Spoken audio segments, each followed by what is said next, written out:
Assalamualaikum warahmatullahi wabarakatuh. Selamat siang sahabat Medika. Ya, siang ini kita sama-sama akan sharing ya. Di samping saya sudah hadir Ibu Anissa Rahmawati. Selamat siang Ibu Anissa. Siang. Beliau adalah seorang psikolog yang praktek di Rumah Sakit Medika Dramaga. Jam prakteknya setiap hari dengan perjanjian ya. Bu Anissa, terima kasih sudah hadir bersama kami di sini. Sama-sama. Jadi siang ini kita sama-sama akan sharing mengenai yang sedang trending saat ini, mengenai bullying.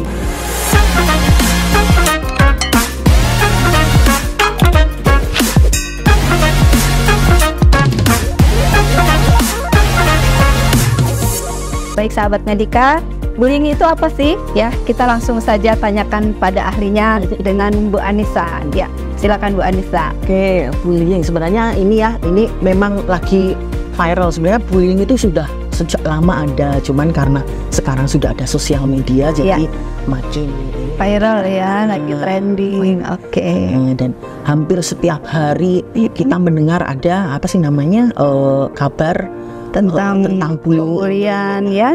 Rata-rata biasanya anak yang dibully itu anak-anak remaja. Jadi bullying itu adalah suatu bentuk penindasan ya. Sikap perilaku yang tidak mengenakan.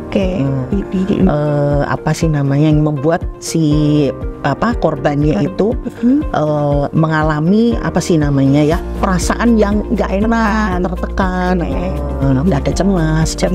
Baik ya. Kemudian kalau dari segi psikolog nih Bu Anissa ya.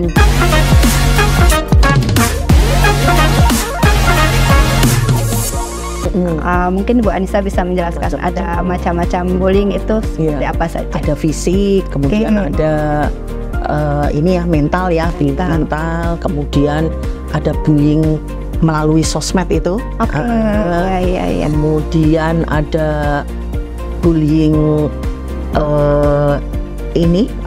hubungan sosial, tentang sosial ya, macam-macam ya. Contohnya kalau bullying secara fisik seperti apa Bu Anissa? Fisik itu misalnya memukul, menonjok, menendang gitu. Kemudian kalau untuk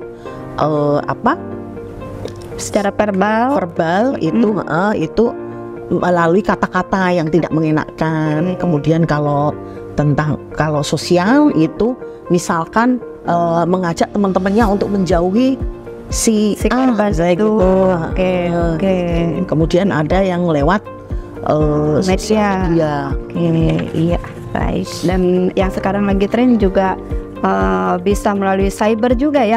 Kita kenal cyberbullying ya Bu Anissa ya. Kemudian ada pelecehan seksual juga mungkin dalam bullying ya Bu Anissa.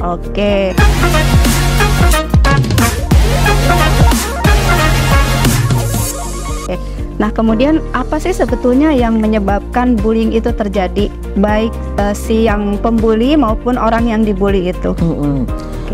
Biasanya yang dibully itu menutup diri, kemudian dia nggak terlalu banyak memiliki teman, jadi sering menyendiri.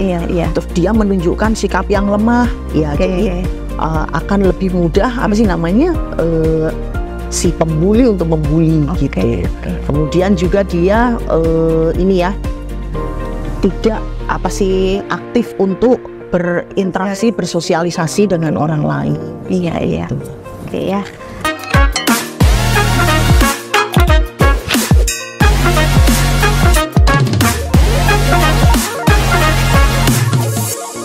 Kemudian sebagai orang tua nih ya Bu Anissa, sebetulnya apa sih yang harus diwaspadai terhadap anak-anak sehingga tidak terjadi pada anak itu dia sebagai korban bullying ataupun sebagai pelaku bullying ya? Apa yang harus disikapi oleh orang tua? Sebenarnya dari awal itu pola asuh yang baik dari semenjak masih kecil si anak. Dari balita mungkin ya. Jadi diajarkan untuk bagaimana si anak itu bisa menyayangi, mengasihi orang lain. Kemudian sopan santun, mungkin ya adab ya. Untuk bicara yang baik. Kemudian juga mengenalkan bagaimana cara menyikapi kalau misalnya kamu diperlakukan nggak baik, harus seperti apa, itu. Kemudian juga dengan saling mengasihi itu mungkin juga akan mengajak si anak itu ketika ngelihat temennya dibully, dia bisa membantu, misalnya seperti itu. Iya, iya. Yang penting itu sih ya pola asuh dan yang pertama ya. Pertama, kemudian yang selanjutnya mungkin masalah spiritual ya. Tentang itu yang paling penting ya Bu ya. Jadi agama merupakan pondasi dari sejak anak itu kecil, menanamkan nilai-nilai kerohanian yang baik, nilai adab-adab yang baik di keluarga. Ya juga mungkin ini apa contoh-contoh yang baik yang anak sering lihat di keluarga, misalnya ngajarin anak bullying tapi enggak ngajarin anak supaya kuat. Nggak dibully, tapi dia orang tua sering menunjukkan sikap-sikap yang misalkan cara bicaranya antara ayah sama ibunya kalau bertengkar kasar. Itu juga ya. Jadi orang tua merupakan role model sebenarnya ya Bu Anissa ya. Jadi sikap perilaku orang tua itu akan dilihat oleh anak ya, dan itu mungkin akan menjadi satu rekaman ya pada diri si anak tersebut ya, sehingga akan menjadi memori ya, sehingga anak mungkin akan meluapkan pada saat dia sudah besar. Ya, seperti itu mungkin kaitannya ya Bu Anissa ya. Orang tuanya sering marah, sering cekcok, mungkin ngomongnya kasar, kan ada kemungkinan juga sebenarnya anak akan bisa mencontoh. Nah akhirnya nanti dia membuli temennya dengan kalimat atau kata yang pernah dia dengar saat itu. Oh iya, oke, baik ya. Jadi intinya memang keluarga merupakan pondasi utama ya. Oke ya. Kemudian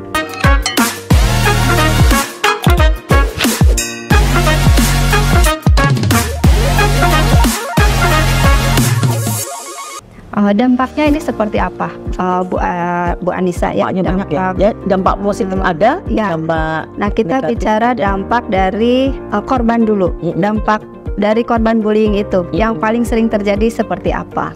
Dampak korban bullying ya biasanya menarik diri, kemudian nggak mau makan, susah tidur, atau sampai mungkin yang lebih parah bisa sampai menyakiti diri sendiri atau meluapkan kekesalannya pada orang lain, jadi menyakiti orang lain. Kemudian yang lebih parah lagi bisa sampai itu tadi ya, selain self harm bisa sampai bunuh diri. Jadi memang sangat fatal ya, bisa dibilang seperti itu ya. Sepertinya dianggap sepele, hanya soal saling mengejek ya, tapi itu akan berakibat fatal ya bagi seorang anak yang memang secara psikis mungkin mentalnya dibilang tidak kuat ya. Seperti itu ya Mbak Anissa ya. Korban bully itu seperti itu, jadi tidak punya power untuk melawan. Dia menunjukkan kelemahan, makanya itu yang nggak bagus ya. Banyak pasien saya yang konsul ke saya karena itu anaknya dibully, kemudian korban bully, kemudian sampai nggak mau sekolah. Nah itu juga kan dampaknya bisa membuat prestasi akademisnya juga akan terganggu, nggak malas sekolah seperti itu. Kemudian kalau dari secara fisik ada dampak tidak kalau dari korban bullying itu? Kalau otomatis kalau biasanya kalau emosinya sudah terganggu, nanti larinya ke fisik ya. Karena ada keluhan fisiknya. Sistem tubuh kita itu ketika kita mengalami stres atau depresi, perut yang akan diajar dulu gitu. Jadi lambungnya pasti bermasalah. Nyeri lambung, sakit kepala, kemudian mulai keluar keringat dingin karena kecemasan itu ya. Ya terus mungkin dadanya berdegup kencang, berdebar gitu. Ya jadi memang banyak sekali ya dampaknya. Kemudian hubungan sosialnya juga mungkin akan terganggu ya buat saya dari korban bullying itu ya, mereka akan lebih menarik diri ya. Itu untuk yang lemah mungkin ya. Tapi kan ada mungkin bully pembuli tapi dia salah sasaran, jadi yang dibully yang berani kuat. Kalau yang kayak gitu nggak masalah, mungkin malah justru lebih membuat dia merasa harus kuat terus menunjukkan prestasinya. Jangan dibully gitu, aku akan menunjukkan prestasiku. Nah itu tadi dari versi korban.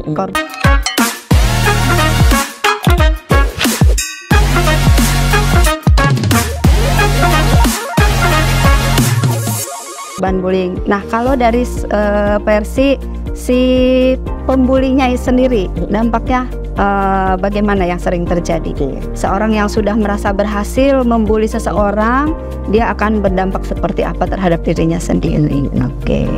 Dampaknya mungkin ini ya, lebih agresif ya, kemudian dia merasa berkuasa, kemudian apa sih namanya, keras kepala, inginnya apa yang dia mau harus diturutin. Kemudian yang lebih fatal lagi mungkin dampak masalah ini ya, hukum ya, mungkin akan bersinggungan dengan masalah itu yang lebih fatal. Ya, lebih fatal itu. Mungkin akan muncul rasa kurang empati juga ya Bu ya. Sudah pasti. Kemudian menjadi seorang pribadi yang mudah marah. Ya, agresif itu tadi. Betul, ya. Agresif. Ya itu tadi, kalau sudah bersinggungan dengan hukum ya otomatis berpotensi untuk melakukan tindakan kriminal. Bukan berpotensi ya, tapi memang kalau sudah bersinggungan dengan hukum pasti itu. Dia pasti sudah melakukan tindakan kriminal ya. Ini ya juga label dari lingkungan karena dia sudah membuli, kan labelnya buruk ya. Jadi ada image yang negatif terhadap dirinya. Nah, itu akan nanti mempengaruhi ke dia juga. Otomatis secara prestasi dia juga akan tidak, maksudnya tertutup gitu ya, karena sudah pernah melakukan seperti itu, walaupun mungkin anaknya pinter seperti itu. Jadi ya itu tadi ada image, ada cap ya, ada brand di dalam dirinya. Dia yang dijauhin sama teman-temannya. Nah itu tadi dampak dari segi korban bullying. Yang kedua dampak dari si pembuli sendiri.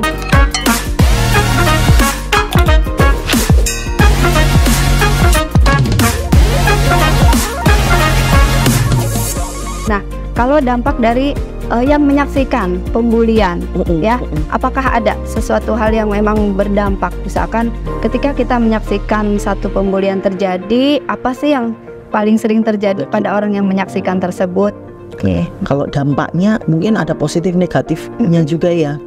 Jadi kalau negatifnya ya nanti si yang melihat tadi bisa jadi trauma, ketakutan gitu ya. Terus mungkin menjaga jarak, ketika dia berada di lingkungan yang baru, mungkin adaptasinya juga susah di lingkungan yang baru seperti itu.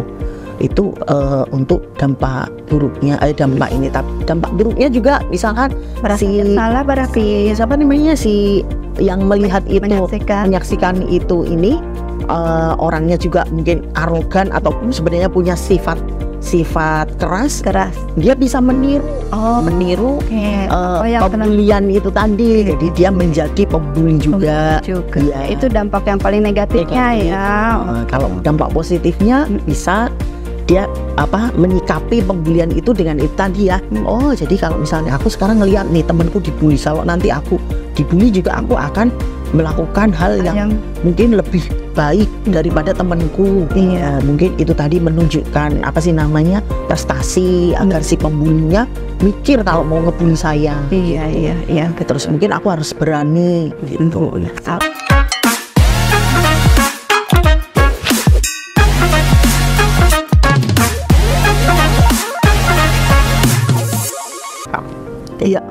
Jadi intinya kesimpulannya bullying itu memang seperti hal yang remeh.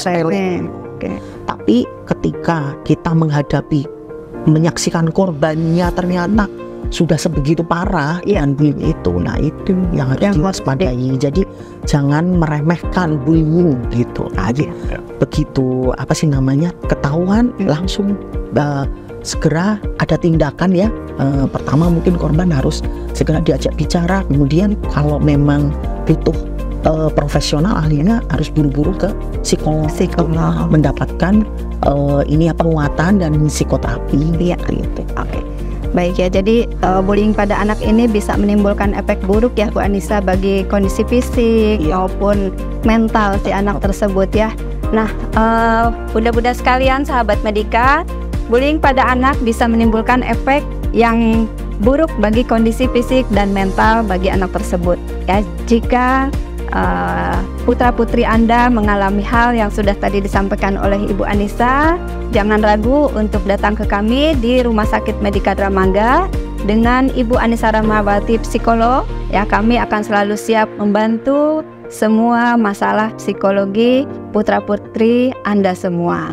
Ya, terima kasih Bu Anissa atas waktunya, sangat bermanfaat sekali ilmu yang sudah disampaikannya. Semoga bermanfaat juga untuk sahabat Medika semuanya. Sekian dari kami, salam sehat selalu untuk semua sahabat Medika. Wabillahi taufiq wal hidayah. Wassalamualaikum warahmatullahi wabarakatuh.